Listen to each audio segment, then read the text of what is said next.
Hola, welcome to another Wednesday on Carnage Unleashed. Clayton unfortunately can't be here with us today, but how is Kev and how is Zach? Oh, Wade, I am doing fantastic. You guys already know that my segment comes at the very end of the show, but I just want to express my gratitude that the whole goddamn world are wrestling fans this week, aren't they? I shouldn't it in, but I'm doing great, Zach. How are you? I am doing well. I'm excited to hear what Kevin has to say about what happened in the WWE world because even I had some eyeballs on it. So I've got my 2 cents to throw in on that as well. Yeah. And if you guys want a little bit more in depth, I thought I saw a little bit of a Wrestling Hour episode. Yeah, that's just like a couple of wrestling minutes stacked together, right? Yes. That's what happens when a mommy wrestling minute and a daddy wrestling minute love each other. And they accidentally have quintuplets. That's what, and then you get a wrestling hour. That's great. But yes, we went through the whole card, so you won't be getting the full experience tonight. Don't worry, it will only be a wrestling minute, not a wrestling hour. But it's on this channel right now. So when you're done with us tonight, if you want to hear all of my thoughts on the Elimination Chamber, and there were plenty, go check that out. Awesome.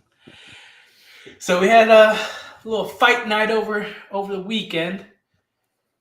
Zach, how did you like the card? It was a great card. That main card was really, really good. You know what I mean? You had everything that you really wanted other than submissions. You know, you had the TKOs, and then when they go to the judges, they were split decision. I thought the judges actually did a pretty good job. You know, it could really have gone any way on some of those, but heck, I had a fun time watching those fights. It was a great card. I can't say it wasn't. Starting off with Danny Barlow versus Sam Patterson.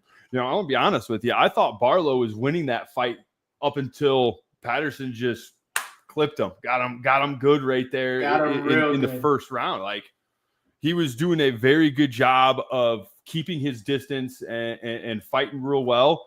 And then that's just the fight game. Patterson just caught him when it counted.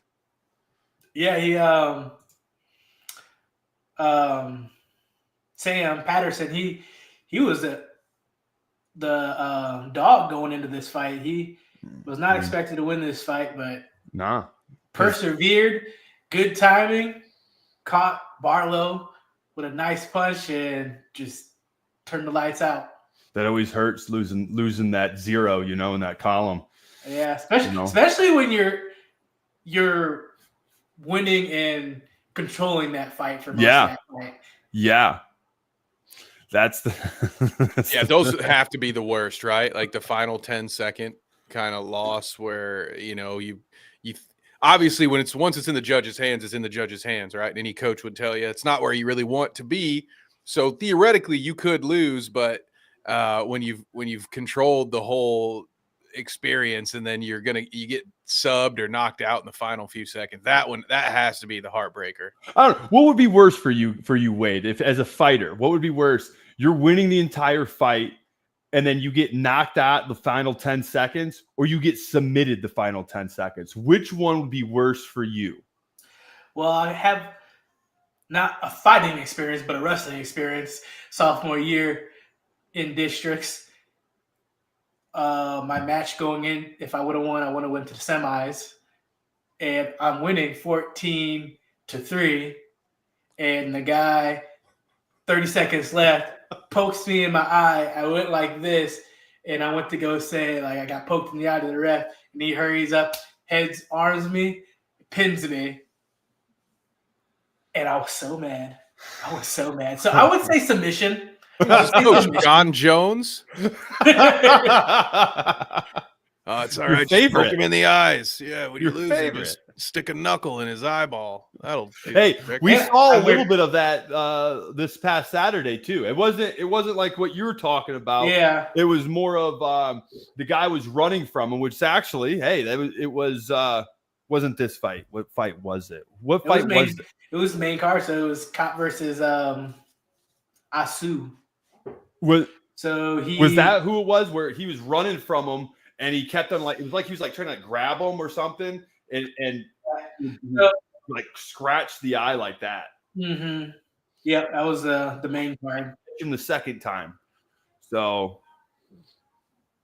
was that fight? Was that Gomez versus Gomez versus Amil? Was that fight? I can't remember who it was.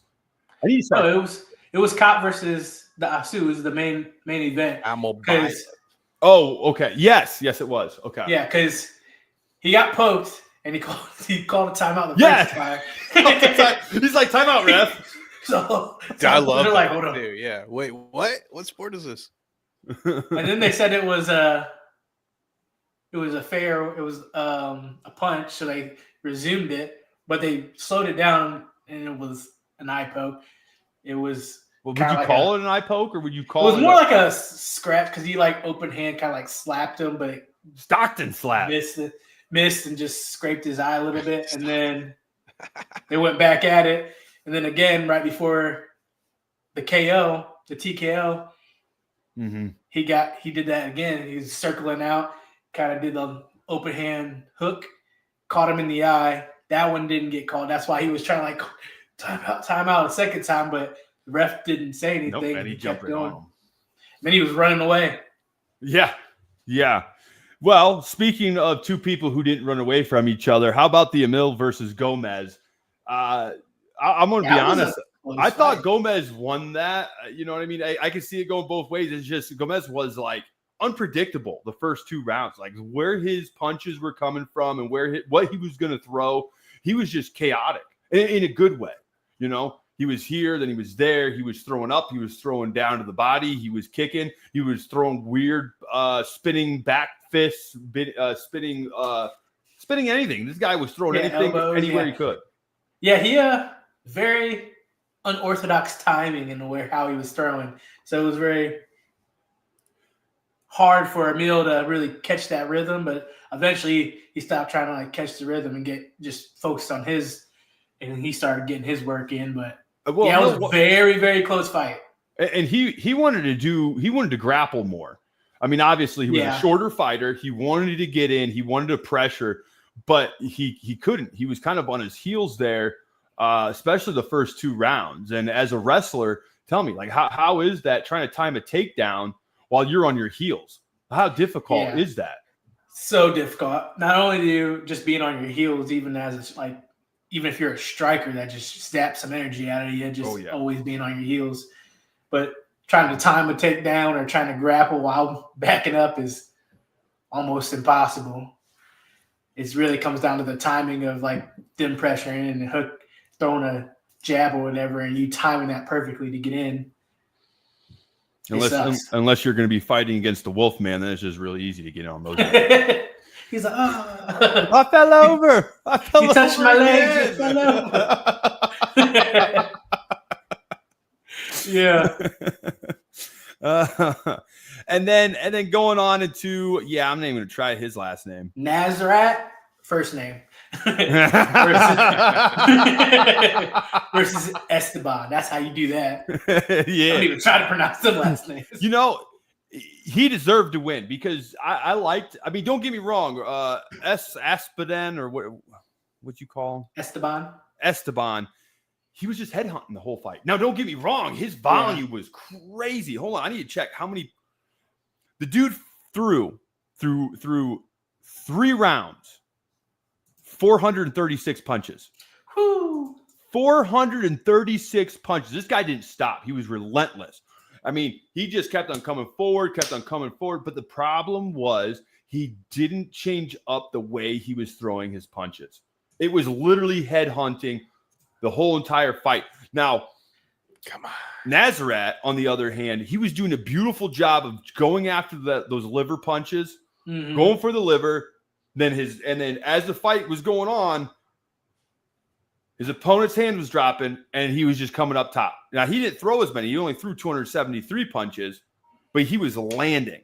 Yeah. He was taking his shots. Won't that help at a certain point, too, with the judges? like, it's one thing to – fine, you out threw me by 100, but if I'm 80% accurate and you're 60% accurate. And, at the end of the day, I'm hitting more significant shots. I mean, is it really going to matter? Like, is the deficit going to be that big of a gap if you watch one fighter who's actually changing eye levels? So we talk about that all the time. Now, mainly it's a point of contention with our boxing cards that we talk about. But yeah, I mean, usually that's my first giveaway as to what the skill level is of the fighter in the ring. Like, are you an amateur? Are you about to be a pro here soon? Because if you're just on one level the whole time, like you're playing checkers while the other guy's playing chess, because if we talk about it all the time, like nothing is going to drop those hands faster than a well-timed, well-placed, well-timed body shot. And then boom, and then you get there. And again, Clayton's not here, so I can talk about Greg Maddux for a second. Greg Maddux couldn't throw a fastball over 90 miles per hour. He never needed to, because he would change your eye level, get you thinking, oh, that looks just like that fastball low and away. Actually, it's the changeup. Now you're off balance. Now you're screwed. It's a similar but different. But like, you can't, if you're always on that same plane, it's how are you going to have any success there? So would it matter if you lightly land, like if you land a bunch of extra jabs or something up there? Is it really going to matter? So you guys tell me, like, what was it that big of a gap? Or it depends. To me, it depends. Well, not to me. It depends on the judge. That's basically what it's going to come down to. What does the judge value more? Accuracy or volume? That's really what it's going to come down to. Some people expect the volume. They're staying busy. They're constantly pressuring their opponent. They're not stopping, and they're just pushing. Some judges like that, and they're going to give them the win. But it also comes down to optics, though, as well, though, too. Like, you can have all of them, and you don't seem to control the fight. It just seems like you're just throwing. Rather, Well, they were both bloody, so that also makes it hard for the judges, because if you draw blood, obviously the judges are going to look at that and be like, well, that guy had more significant strikes, or at least had did more damage to his opponent. But Nasrat did a fantastic job doing what he was doing, and I agree with that, because like Kevin kind of says, I don't respect the guy. Shouldn't say respect, but I respect the guy more who changes his levels and mixes things up and makes it more difficult on his opponent, other than just a headhunter. Because that just shows more fight IQ, right? Yeah, right. Exactly. Like, if you like your overhand, right? Because you think you've watched film, that's their opening. They leave that overhand right for you. So what are you gonna? You're not just gonna go in and just keep going. Then they're knowing that's what you're gonna go for. Let me open you up. You got that high guard, pop, pop, pop. Get it. Your hands just come down naturally. You don't even think about it as a fighter. You keep getting hit in the body. You're like, I don't want to get hit in the body no more. So I'm doing this. You don't realize you're doing it. Guess what's open? Boom, overhand. And then comes the left hook feint, and boom, over the top. Good night, Irene. Yeah. Yep. But this fight was action packed, though. It was fight of the night. I thought it was really good. Nasrat got a takedown. He was 1 for 5, but he got the takedown, which probably helped in the judge's eyes. Yes, it did. Yeah, and that was in the final minute too, wasn't it? Yeah. Of the third round. Yeah, so it's just good optics going out of the fight. So you get that takedown, you get some control time. It could have been 1-1. That's what sealed the deal. That probably was what sealed the deal. It probably was. So. Well, and then we went on to hold on, before we go up to the co-main, the featured prelim fight against Austin Lane versus Mario Pinto. So Mario Pinto was the debut, the fighter from Portugal, and then Austin Lane was the. We were in the car watching this. Yeah, this was the NFL player coming over. As Clayton loves the NFL. Retired NFL or ex-NFL guys coming over into the sport of mixed martial arts. This was just heavy boys throwing heavy hands, and Pinto got that knockout, flatlined him. I thought Pinto was actually losing the fight up to that point. I thought so too. He was getting dominated. I shouldn't say he was getting dominated. He was getting schooled, though. Yeah, I felt like Lane was controlling the fight better. Like, it wasn't like a blowout or anything. He just seemed like he was controlling it a little bit better, controlling the ring space and everything. And then Pinto got some good jabs in there. And then finally he just set up the flatlined him. Beautiful. He was out for a hot second too. For a long time, because I remember I'm driving and Wade's sitting there with the phone. Oh, I'm like, what? Oh, goddamn! What's going on? Where is it? Did I hit it? Oh yeah. But I just wanted to highlight that because that was a great fight too. And that was actually performance of the night by Pinto. Well, and then we move on over to Cody Brundage. Brundage. I cannot talk, which I can never talk. I don't know why I'm the one reading these names because I butcher things all the time. And Julian versus Marquez. Julian? Where'd you get Julian from? Wait a minute. Julian, who he's fighting. He did get that one right. Oh, okay. I was like, wait, you just said Marquez. Wait, what? Where'd you get the J? Julian Marquez, which I don't know how to read. I'm just a fighter. been punched in the head one too many times. Shoot. That was a good bounce back for Cody Brundage. He last fight was a no contest, I believe, because he wasn't able to finish. Not totally, can't remember totally what happened, but the fight before that was he fought hold on, I'll tell you. Bo Nickel. He fought Bo Nickel at UFC 300. Not UFC 300. Was it UFC 300? Yep, UFC 300. He lost submission to Bo Nickel. Yeah, so Bo Nickel, rise and shine kid, 3-time national champion out of Penn State, just a dog at wrestling. But people are like, oh, well, he really never fought somebody who knows how to wrestle. So then Brundage was Bo Nickel's first like challenge, like, oh, someone that knows how to wrestle. And he ended up getting submitted in like the second round. So this was a good bounce back fight for him to get that KO.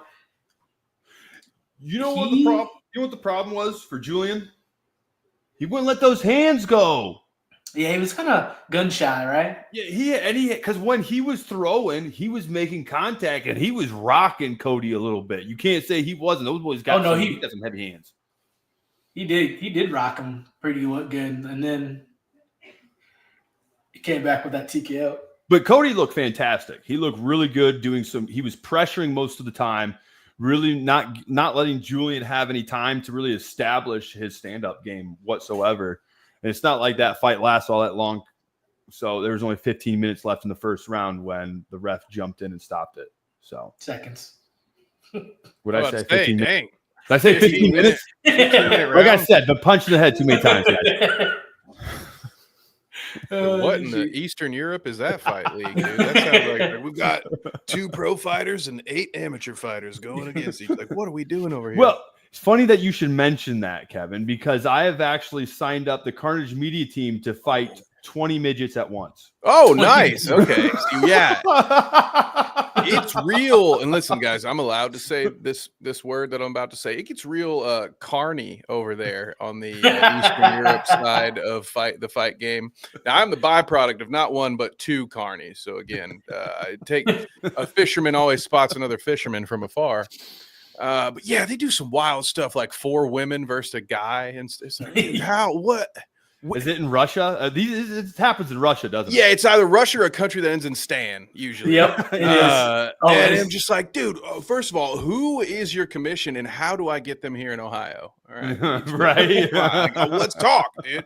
I also want to put 2 men on top of a shipping container in the middle of a lake and have them box each other till one falls off. Like, I want to do that. I want to bring that to you, the people. God.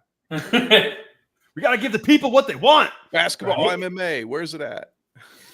Yeah. They're becoming up crazy stuff over there. But we talked about the main event a little bit, Kape versus Asu. And aside from the eye poke, Kape had dominated that fight.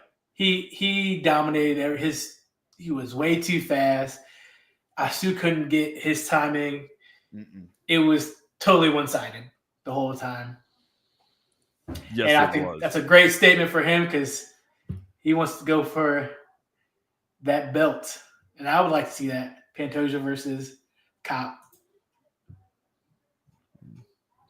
But ultimately, I thought it was a really good card. I thought, everybody did a very good performance that night. And, probably one of the better fight nights I've seen, if I'm being honest. So I was very impressed. Good job to you, Dana White. Yep. Wait for Kevin to make some I was saying, well, I was debating between making a comment or just using it to segue into the other attaboy that Dana White's been getting, because all I've heard all day on the Twitter you talking machine about the TKO? Is if anyone can save boxing, it's my man Dana White. Dana White's gonna save boxing, brother. That's what I hear. Well, they're partnering up with Turkey, and I think he can save boxing. I mean, I don't think boxing's completely dead, but it's definitely on its way out. Was on its way out. But if he's going to sit there and do the same thing that he's doing with MMA, where it's best fighters are going to fight the best fighters, then I'm 100% for it. We can get rid of all the other ones because that's what we want. I'm tired of seeing these top tier fighters ducking everybody. I don't want to fight that person. I don't want to fight that person. You know what? Yeah. You want to make the money. Shut up and you're going to fight that person.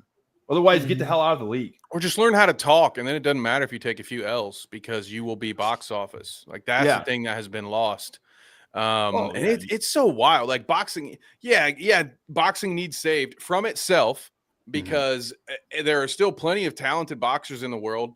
Some of the most marketable ones just go to the UFC now. They're like, fuck it, I'll learn how to take a guy down, and then I'll get paid, and then I'll get out of this whole rigmarole. But the biggest problem I have for a group of tough guys, and I know boxers have to be tough, you're getting hit in the head a lot.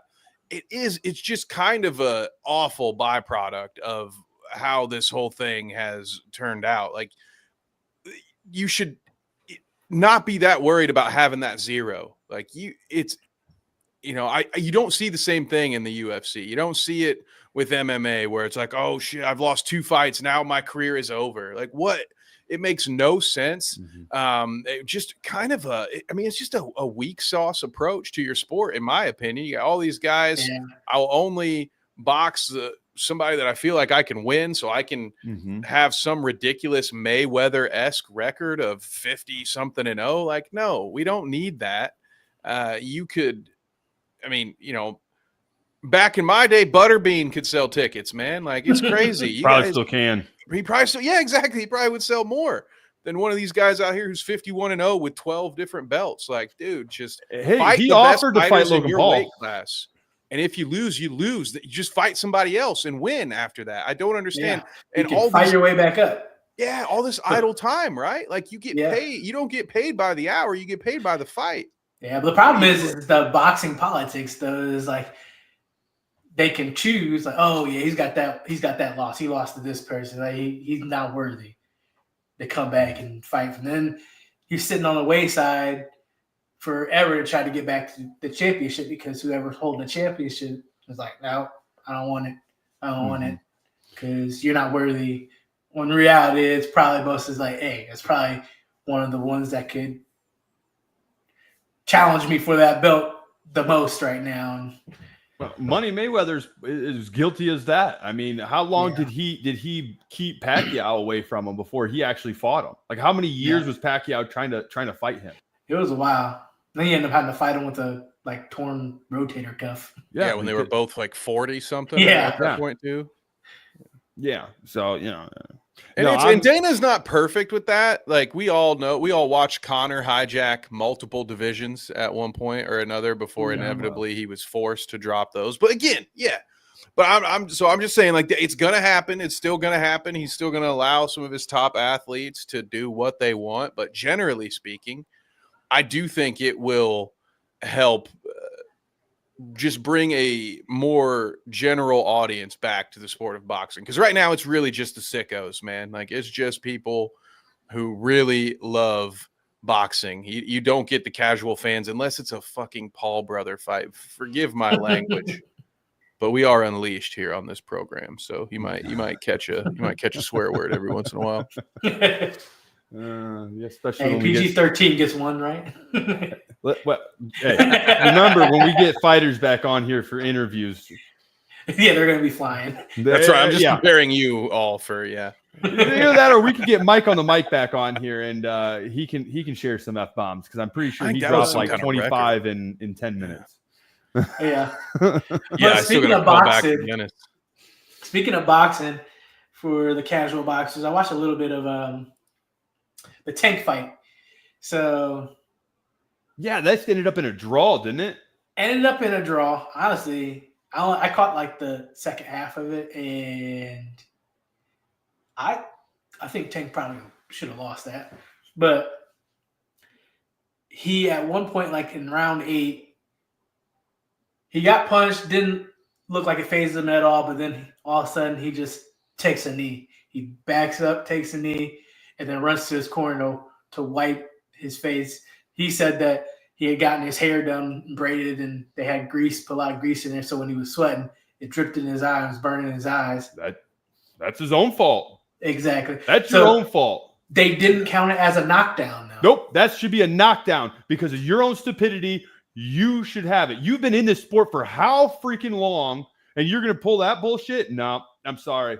Nope. That should be down. Yeah, man, you can't poke yourself in the eye either. Come on, that's ridiculous. Yep, it was wild. I watched the second half of it, and I saw him go down. I was like, what happened? I didn't see anything. And he runs to the corner. He's like, why? And you see his coach is wiping his face, and he gets back. And at first, they started doing the 8 count. And then they called it not a knockdown. They just said resume fighting. And I was like, oh, that's controversy right there. Yeah, I don't agree with that. Just don't. Mm-mm. And I thought his opponent, I forgot who he was fighting. Let me look it up real quick. Tank. That's why the best fighters are bald. And, it's a problem I'm never going to have to relate to. Roach. Worrying about my hair product getting into my eyes, but it was Lamont Roach. And leading up to this fight, I watched a little bit of like their promo videos and stuff. Everybody was counting Roach out. He wasn't ready for this fight. He's too small, not fast enough. And Roach, from the second half of that fight that I watched, showed like, hey, I'm the real deal. And it really was coming down to the last three rounds for me because they had it kind of like, where they in boxing where the unofficial scorecard. Mm-hmm. Well, he was only up 2 rounds on Roach going in the last 3 rounds. I had him losing the next 2 rounds, and it came down to that last one. I was like, all right, well, if Roach wins this, then he takes the fight. If Davis takes it, it was like whoever wins this last round is going to win. And I had Roach winning it. And so I feel like that's going to be a rematch in the making. It should be. I'll watch that one again. Yeah, I'll be right there with you. Just like I'll be with you this weekend for UFC 313. I'm excited to see this one. Absolutely. This is a nice card. Some fights that I'm looking forward to. Obviously, Curtis Blades getting back into the mix. He's the feature prelim fight going against a Russian. Yeah, let's see. Rizvan. Rizvan Kunaev. Kunaev. I'm glad it was you pronouncing it. Newcomer to the UFC, I believe he's 2-0 in MMA. Yeah, he's on the Contender Series. Big boy, 6'4", 271. But Curtis Blade is also 6'4", 270. So yeah. They're both big boys. Curtis Blade comes to wrestle and cuts you with them elbows. Man, I just like when big boys throw hands, though. Oh, he throws hands too, though. Don't get yeah. twisted. Well, yeah, but them Russians like to wrestle, so. Not saying he's going to wrestle, but them Russians normally are, and they're pretty good at it too because they like to wrestle with them bears. I about made that same joke. Yeah, this is his debut. UFC debut? UFC debut. He's on the Contender Series, so it was a Contender Series in his last fight. So, what a debut, though. Yeah, to come tough. Fight Yeah. for a top 5 heavyweight that's insane. It's giving him some respect right there. That's just giving him respect coming in and doing that right off the get-go. Yeah, those are either high expectations or he did something to piss Dana off, right? Yeah. I'm about to Is that the guy who was hitting on my wife at the Christmas party? Yeah, we're gonna debut him against a top 5er. Teach him a lesson. Well, he's been on. Did you know he was on the Dana White's Contender Series twice? His last one was the second time, and he won the first time too. Yeah, so that's his only 2 MMA fights. So it was okay. So it wasn't like he got promoted and went back down. He went to PFL in the Contender Series. Yeah, he was in the PFL. Wait, that was a no contest though.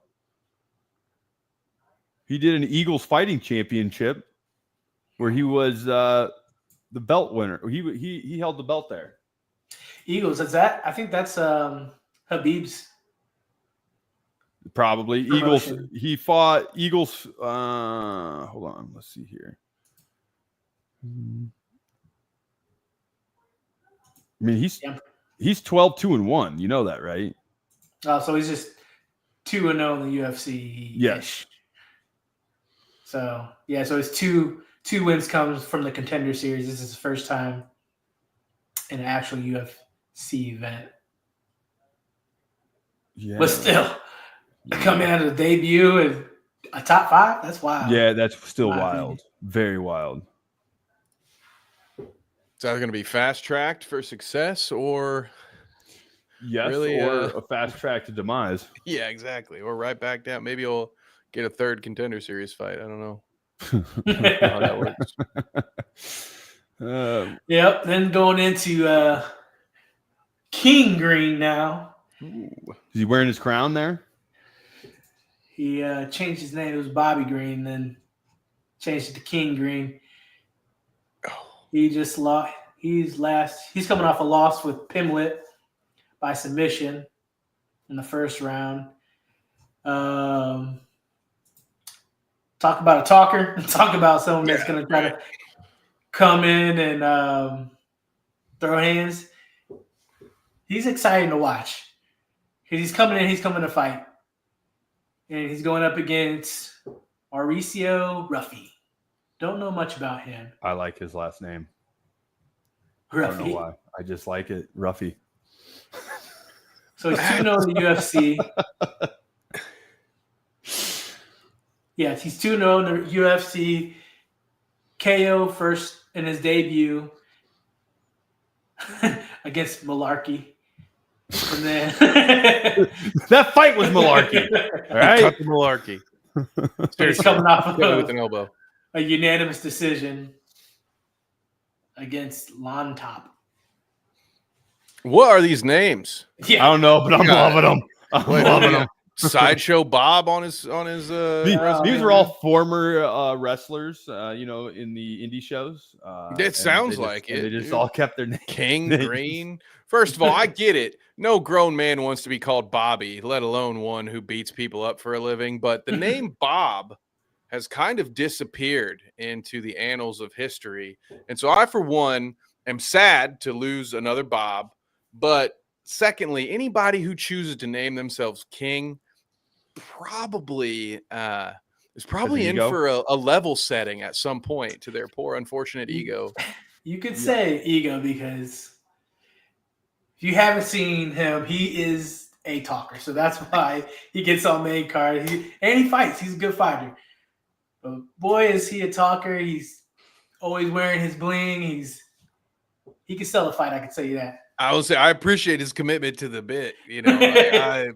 tip of the The cap. thing is, it's not a bit. I think that's just his person. That's the best character to play is one that's true to yourself. Just turning your own self up to 11. That's the best way to do it. Yep. That's a good card. Lightweight bout. It's going to be action heavy, action packed. Good way to start the main card. And then it goes into Amanda Lemos versus Lucindo. Now, here we go. I want to see if Kevin's going to go with the veteran or going to go with the young pup on that one. 37-year-old versus a 23-year-old. And they're 5-7 in their in strawweight division. Looks like. Mm-hmm. Who's the elder statesman? Amanda is from Brazil. Well, they're both from Brazil. I'm upset. Yeah, so they're both from Brazil. So that explains the odds there. Yeah, because it's odd to see the seventh ranked, the favorite against the 5th ranked. So sounds like the odds makers are taking the age into account. But you guys already know what I'm doing, and it has nothing to do with me getting closer to 40 by the day. Okay, this is not just some bullshit midlife crisis wish fulfillment kind of deal. It's not Bob Odenkirk starring as a CIA agent. It's just the fact that sports science has improved over the years, and 40 is the new 25. Damn it, I'm going back to the old guard. Oh, my body doesn't feel that way. You're taking it. You got to walk backwards more. I don't know, my knee. I want to chop my knee off right now. Well, walk backwards more, dude. Knee will be good. Do it at the mall. Those are still a thing, right? Yeah, I think we still have a mall here. Yours got taken down. Let's go. Yeah, so this fight's kind of set up for Lucindo to try to jump the rankings here. She's coming off of four-fight win streak. Wins over Carolina Reaper. Yeah. I don't know how to say her name, and Rodriguez. So she's coming off 4-5 win streak. But Lemos is not a slouch. She fought Weili for the belt, got handled because Weili's her. Mm-hmm. She's her. Then immediately after that, she fought Mackenzie Dern, ended up beating her by unanimous decision. And then she's coming off a loss with, I don't know how to say her, Verna Jandaroba. So this is kind of a bounce back fight for her, but it's no easy one because Lucindo's a dog in her own right. That should be a nice action-packed, kickboxing heavy fight. Lucindo does use her jiu-jitsu more than Lemos, but I think it should be a pretty much stand-up kickboxing high-paced fight. So the first 2 fights, I believe, are going to set the tone for the rest of these fights. Think so? I think so. I think it's I love those kickboxing matches. That's the all you will ever see. If you watch me play a UFC game, you're not watching anyone play UFC. You're watching a dude kickbox somebody. You're watching someone box with me. They need a Muay Thai game. That would be fun. That would be fun. All 8 limbs, baby. Let's use them all. That's what I'm saying. These lighter weights, they just don't tire as easy, and they can just go. I don't know how that goes. Then you got Jalen Turner versus I'm excited. I've been looking forward to this. Oh, okay. Ignacio Bahamondes. I feel like that one. I like that last name. It's got Bahamas almost in there. Bahamondes, dude, from Chile. I like it. What a name. Right? Ignacio Bahamondes. Like, damn, dude, that's main character energy with a name like that. Yeah, he's coming off of a 2-fight win streak. And is again favored over Jalen, who, and it's not showing me Ignacio's rank here, so I can only assume he's not ranked at 13th that Jalen is ranked higher. But yeah, the odds makers don't seem to care about your rankings for this one. Yeah, but I think it's because he's coming off of 2-fight loss streak. So he fought Hooker. Acceptable. Dan Hooker is freaking a dog. And Hooker was supposed to be fighting Gagey. Oh. But he's the one broke his hand, so he's out. Now Faiv is in. That's right. That's right. So I remember Clayton was getting all excited about that or something, wasn't he? Yeah. Well, it should have been Money Marcano, who Alan Turner just is coming off a loss against Money Marcano. So it should have been, I believe, Moicano for stepping up on a day's notice to fight the champ there. But I rewatched Faiv versus Gagey 1, and let me tell you what, Kev, you're going to love this fight because it is nothing but kickboxing galore. Faiv was looking good in that first fight. So we're just going to run right into the co-main event now. Gagey versus Gagey hasn't fought since last year, has he? Like, I feel like it's been forever since I've heard his name. Not since 300, I think. Yeah, it's been about a year. Which is understandable. He took a devastating knockout there. He needed to recover. Yes. But their first fight, though, Faiv was starting to win that fight. It was first round, Faiv so fast and pretty much dominated that first round. Second round, Gagey, I think still close. Could have went either way. I leaned it towards Gagey. Went into the third, and I think Gagey took over. Faiv kind of started to fall off a little bit. Got most of the damage and got a takedown. His first takedown. His first career takedown. Just by happenstance. He doesn't like to take takedowns. It just kind of fell in his lap there and ended up taking that win. So this is due for high level, fast paced kickboxing. So you say that, but you know how it goes sometimes in the MMA world. It's when they go and they fight each other the second time, they try to be more strategic. And so then the fights are a little lackluster. And I'm hoping they don't do that. Like you said, I'm hoping they come in and wanting to knock each other's teeth in is really what I'm hoping. I don't want it to be that. It's called the highlight for a reason. He does not step in that cage. Well, just because Justin is doesn't necessarily mean his opponent is.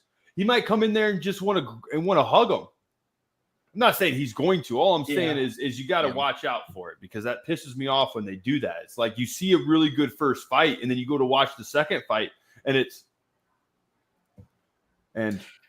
just a lot of Faiv is, which I understand it, but like, come on. Faiv is a kickboxer, and he holds high. He holds a high body. guard. They go to the body. He kicks, and he has a high guard, and he boxes, but he's fast. So we'll see if time is on his side. If he's still fast as ever. That first fight was a great one. How many time is on his side? The dude's only 32 years old. You act like he's an old man. He's younger than you. I mean. Yeah, he's got at least a few years before the light in his eyes starts to dim. Yeah. Before he starts looking like Kevin over here. Exactly. Yeah. But again, guys, with this one too, Faiv is the favorite according to the odds makers. So it's 11 versus 3, and maybe partially because of the last time we saw Justin, they're not putting a lot of stock into him being the victor here. Well, if you want to talk about weird odds, let's talk about the main event here. Nobody wins. But they're both. Why would you even bet on this? Like, what? I don't understand this one, Vegas. What is my incentive to bet on this fight? You doorknobs. Yeah, they're both negative 115, negative 105. Yeah, it's stupid. Yeah, dumb odds. Well, Alex, there for the beginning of this week, Alex was the underdog. The reigning champ was the underdog. That's only because Ankalaev is Russian, and we're friends with Russian, and he's a heavy grappler. Like, sorry, again, he's been out wrestling freaking bears. Yeah, I mean, because he he initially fought for the vacant 205 title when John Jones went up to heavyweight, and it was Jan Blachowicz, however you say his last name, Polish fighter, and Ankalaev. They fought and ended in a draw because it was just a lot of hugging and rolling, and Dana was pissed. So he ended up. So was I. Yeah, it was not a good fight. It was very boring. But then he bounced back. He got a KO win over Walker and unanimous decision over Rakic, however you say his name, Alexander. So he's had some bounce back. Now the reason is, can Alex Pereira stop the wrestling? He had a hard time against Jan. Some say that he lost that fight. But I was watching everyone's favorite bad guy. It's DC and Chael. Yeah. Chael's son in there. Thank you. You watching the Good Guy Bad Guy podcast? Well, no, just him. He was making a statement, saying like, we're always like betting against Alex against these wrestlers and stuff, and we're just the students, and he's the sensei because he just keeps proving everybody wrong and just knocking people out. He's had the most fast-tracked, wild career ever. Like, he steps in 36 into the UFC and just been owning everyone. Yeah. Well, speaking of that, did you hear the news that might be happening with old Alex? Yes, there's Dana floated a little possibility of him versus John Jones. Good. Yes. Yeah, Alex, please do what needs to be done. Please. You can do it. Clean. And I know Kevin was going to say that. I'm still going to be for John Jones. I hope he rips the line of cocaine and goes in there and just dominates. I respect John Jones' fighting ability. He's the best to ever do it. But that's what I respect. I want the shock value of Alex to go up there. Everyone's saying he was too small, but he walks around at like 235 and just flatlines John for the first time in his career. Yeah, need it. I have to see it. I need it. The world needs it. If I saw that, I'll be honest, a tear would shed. Just one. But it would happen. Man, God. But I want to see that fight. I really do. I want to see that more than him fighting. Help me out with name here, Wade. Heavyweight. Aspinall. Yeah, I'd rather him fight Alex first than if he beats good, because Alex. that's never happening. That's never going to happen. Then fight him. You're probably right. John Jones should have been a boxer. The way he's dodging Aspinall. Yeah. Not if he was in TKO. Yeah, that's right. Dana's going to fix it. Because it never happens in UFC. Alex Pereira is also hilarious. Like, I was watching some clips and he's doing his like the promo stuff. So he's like getting his media stuff done, pictures, and he's like, man, I avoid the mirrors in my house. I'm scared of myself. See,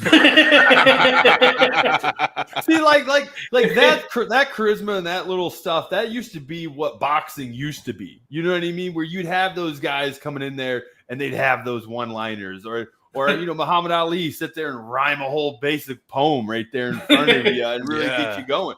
Drop a haiku on you. Yeah, exactly. You don't see that anymore. That's probably because these guys get punched in the head. I blame Don King, all right? Because he was like, listen, I'll be the one who talks for all of you for the next decade, all right? Yeah. I also wonder if Alex Pereira actually knows English, because he like lives in Connecticut. Like, is he just... Of all the places, if you'd asked me to guess, like, hey, where does Alex Pereira stay? I think Connecticut would have been one of the last places I would have guessed. Yeah, because he trains with former light heavyweight champ. Names are just not in my favor today. Welcome to my world. I'm gonna figure it out. Hold on. The only people I know that live in Connecticut are the McMahon family and all of the WWE. Glover Teixeira, yes, Glover Teixeira. So he's he's his coach over in Connecticut, and I feel like he knows English and just doesn't speak it. His shtick is just like, I'm not gonna speak it. I'm just gonna be a badass. Yeah, if nobody thinks I speak, like I won't have to do nearly as many obligations. Like, maybe he just doesn't like interviews and stuff, and he's like, well, shit, I just pretend like I don't speak. But I am shocked, man. Of all the places on this beautiful country that you could call home, why in the hell are you picking the overpriced dump that is Connecticut, dude? Yeah. What are you talking about? Well, who'd you say lived there? Glover. Nobody. Not Glover? you, Wade. Not you. I was talking to Kevin. Vince McMahon. Vince McMahon. Oh, you're talking about wrestling, because that's a real good segue into the Wrestling Minute. Yep. Where we're going to talk about the Elimination Chamber. We're big time now, boys. We are mainstream once again, because not just The Rock made a return to the Elimination Chamber, but John Cena. Who? I can't see you. Mr. Tony Yayo himself is back, and he has gone full Hollywood Hogan on this one. The heel turn, definitely of the century. You know, the NWO happened in '96, so we've got the heel turn of the century. But guys, did you watch this? What did you think about Cody Rhodes refusing to sell out to The Rock, who had John Cena as his insurance plan after 21 years? I believe John Cena is finally a heel again. Famously, one of the few guys to never turn. He started out as a bad guy in the business. Once he turned, admittedly or coincidentally, he turned by refusing to join Brock Lesnar's Survivor Series team. So a little UFC tie-in there. Ever since then, John Cena has refused to be a bad guy, mainly because of all of the Make-A-Wish things that he likes to do, and probably had nothing to do with all the merchandise that children under 12 buy. It certainly was only about the Make-A-Wish and giving things away. I'm just kidding. Anyone who's ever seen the Bellas has known John Cena's been a heel for the last 20 years. He just has not shown it to those cameras. But what were you saying, Zach? How do you feel about this? Well, I was going to ask you, who's going to do all the Make-A-Wish stuff now? Because John Cena's been doing, I think he's done the most out of anybody in history. So now who's going to do it now that he's a bad guy? Now he does it, and he just says, like, fuck these kids. Give up. It's still him. He's like, yeah, give up. Yeah. Well, you know what? I like to see this, because I like to see a change in it, because when you see a guy who's been, you know, a good guy for so long, and his final farewell, he gets to play the bad guy. You know what? I bet he's having fun with this. I really do think he's going to have fun with this. And he gets to team up with The Rock. I'll be honest, I've never seen, are they in a good relationship? Because I've never really seen them interact as much in WWE as you have, because I took a very long pause there where I didn't watch any of the WWE stuff. So I'm excited to see those two kind of go, work together. I have a feeling you've got something to say about that too. So lay it on me. That's what is very interesting about this whole thing, because one of the most notorious feuds that got a little too real was John Cena versus The Rock. That's what I thought. These two genuinely hated each other for a while. John Cena certainly hated The Rock.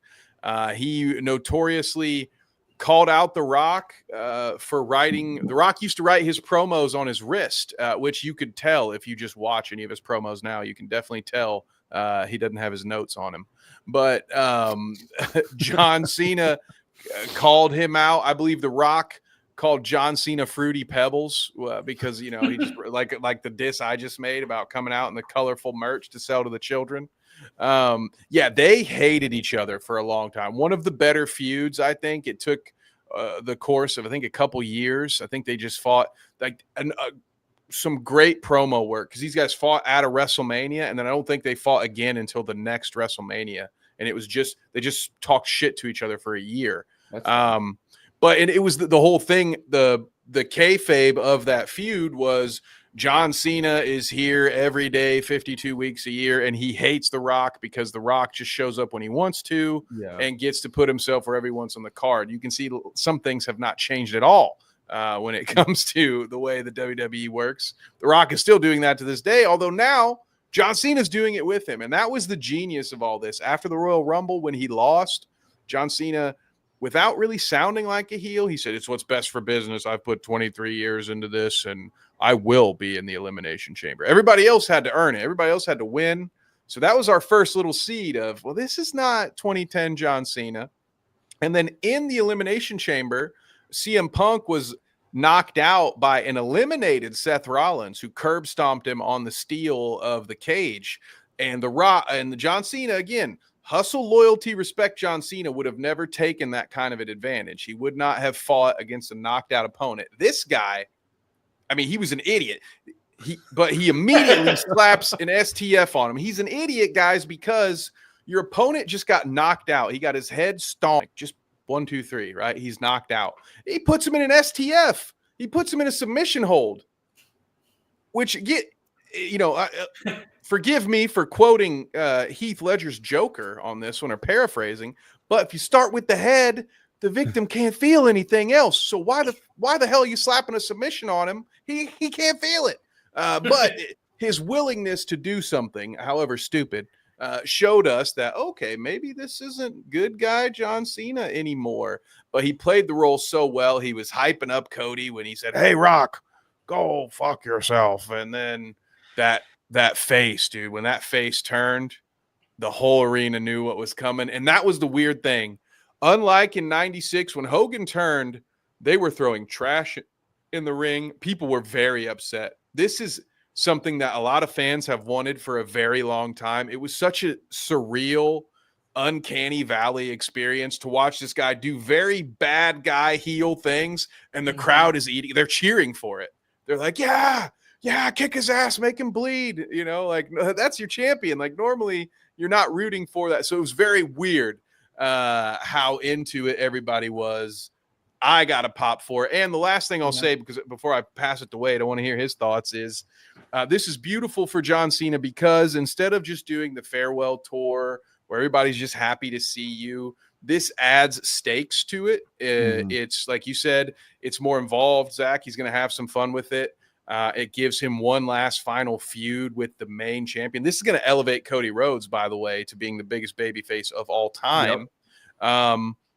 But what's also fun for John Cena, and I talked about this in the Wrestling Hour, so you want to have a little bit more fun, we'll talk about that there.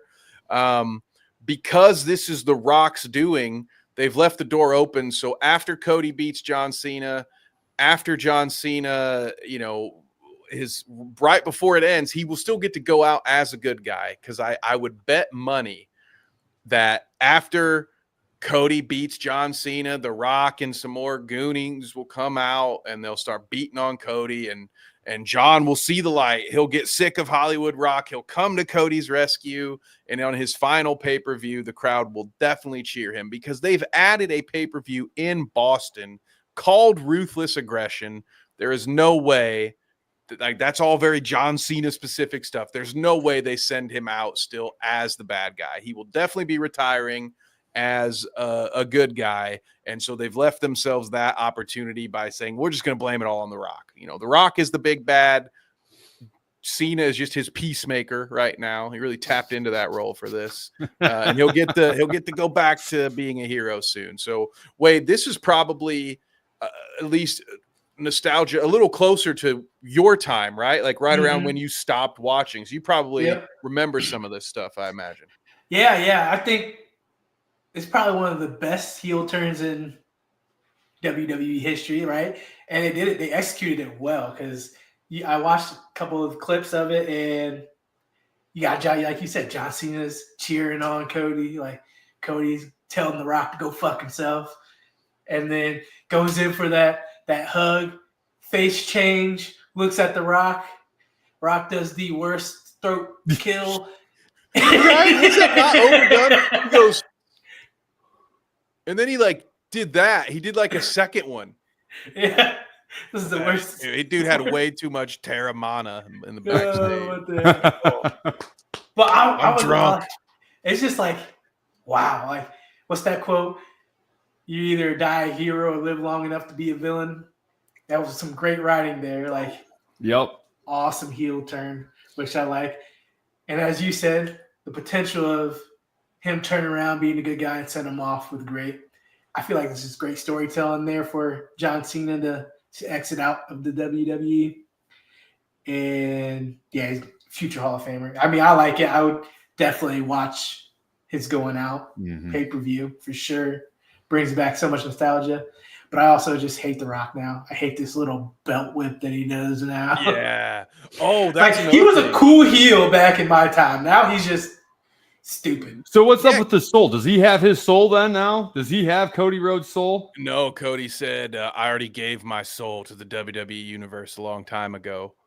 So he gets no soul. He has John Cena's soul, apparently, and maybe Travis Scott's. But to what's Travis Scott doing there? Well, besides don't even get me started on that. Besides busting Cody Rhodes' eardrum, I gave him a black eye. Dude, that guy is in for the receipt of a lifetime. If he ever steps foot in a ring again, multiple people are going to do some damage to him, because you don't do that to any wrestler. First of all, if you're just some stupid money mark that's just here so that 12-year-olds who have never seen wrestling might watch this one episode.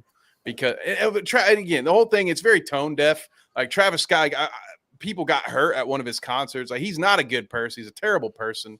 And the fact that he would even be here, and the fact that The Rock actually encouraged that. I don't know if you guys watched the post pay-per-view press conference, in which, again, The Rock ruins everything because he can't even do it in kayfabe. He has to.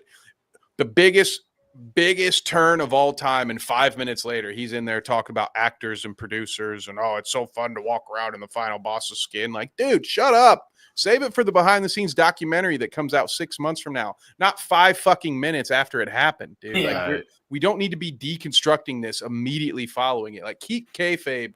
Like, we all know what's going on, but like, that doesn't mean we have to shine a light backstage. It's stupid. Like, you don't want to see it. Like, people go to a play, they know there's people, setting the set behind them, but they still want the curtain to stay up. We don't want to watch the fucking production team put this together. All right. He's the one who told Travis Scott, if you're going to get blood on your hands, make sure you do it, which again, that's good. That's sound life advice, right? If you're going to slap it, fucking slap it, but not in this case. All right. And not if you haven't been trained, and not if you don't know what you're doing, and you're supposed to slap somebody in a safe place. But yeah, this idiot fucking full on slaps Cody Rhodes. It was unnecessary. He lit a blunt and was like wafting that over everything too. And all of that is sort of The Rock's fault. But to go back to what you were saying, Wade, it's his ego, because he used to embrace the hatred. Any good heel just knows, or honestly, just any good entertainer knows, that there's no way everyone on this planet will like you. The more people you reach, the more people will hate you. It's just simple mathematics, my brother. And he wants to have it both ways so badly, just like in the post-fight presser, where when he announced WrestleMania was coming to New Orleans next year, he starts singing When the Saints Go Marching In. And then he's like, no, you don't sing with The Rock. This is a sing-along hour. And he goes from praising the world champion to saying that everybody in New Orleans has syphilis. Like, from one sentence to the next, he goes, good guy, bad guy, good guy, bad guy. And it's all just because he can't accept the booze. He has to have it in his head that all these people love me. I'm the mega star. I'm the superstar, all of this. And he's ruining it. It's amazing that the WWE can continue to turn his chicken shit into chicken salad. Time and time again, he comes in like a fucking tornado and just kicks shit up, and they find a way to turn it into something good. Because I don't know how long they had been planning this whole John Cena thing. I think The Rock just, once again, it's WrestleMania season, brother. Marvel didn't end up giving me any roles after that whole Black Adam debacle. So how's it going, Ari? You got anything for me? It's tough, but let me ask this, boys. You going to be watching WrestleMania Sunday now, or what? I might. That piques my interest with this heel turn. Like, I was like, ooh, you know what? I might have to get back into this real quick. Wait, you got NBC or Peacock? Hey, I got every channel you need. You got that super box. What you want, what you need. You got these cheeseburgers?